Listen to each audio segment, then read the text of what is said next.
Hi, in this video we are going to see about SSTF disk scheduling algorithm. So SSTF is nothing but shortest seek time first.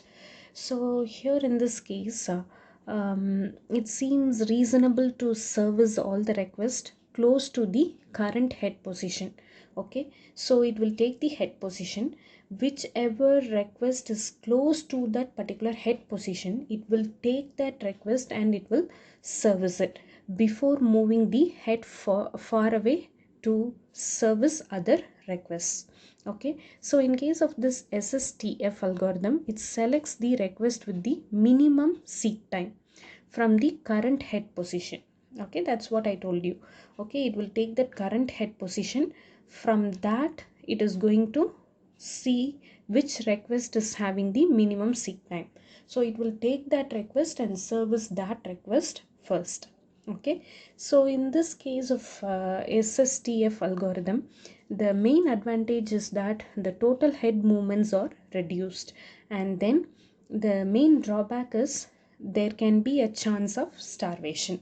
In case of your FCFS algorithm, there is no starvation, but in case of your SSTF, there can be a chance of starvation because it is going to take the current head position, and then whichever is having the minimum seek time, it will first service that. Because of that, there can be a chance of starvation. Okay, so we will see one example for this SSTF, how it works.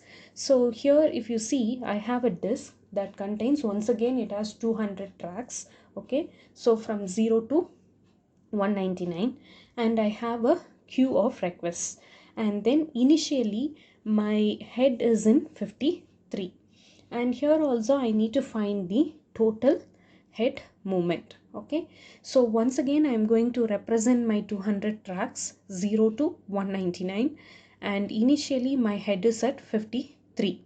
Okay, I'm just marking it there. And then what is your SSTF? It is going to take the current head position. Okay, and then it is going to see which request is having the minimum seek time when compared to the current head position. Okay, so you have a queue of request, and my current head position is 53, and whichever is nearer to that with minimum seek time I'm going to see.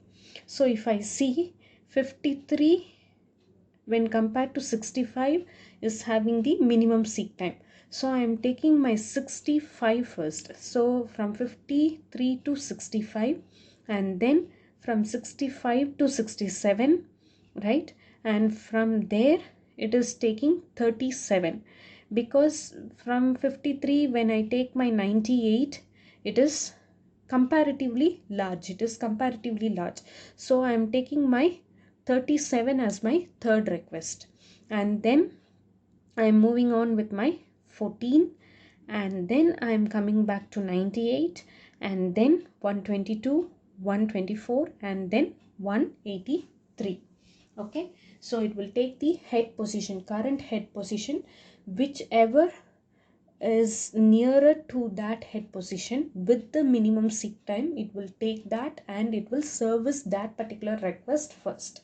Okay, so that is how this is done. So once this is done, I just want to find out the total head movements. How we will find out? So first of all, I am just moving from 53 to 65. So 65 minus 53, and then 67 minus 65, and then 67 minus 37 plus 37 minus 14, and then 98 minus 14 plus 122 minus 98 plus 124 minus 122 plus 183 minus 124. Okay, just subtract everything and add, it will be 236. So the total head movement is 236 cylinders.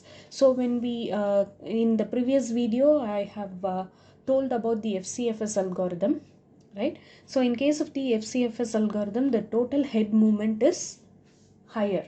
Okay, but in case of SSTF, the head movements are somewhat reduced. It is reduced. So the head movements are reduced. But here in this case of SSTF, there is a chance of starvation. But in case of FCFS, there is no way of starvation. Okay, so this is all about your SSTF disk scheduling algorithm. If you have any doubts, you can comment on it. Thank you.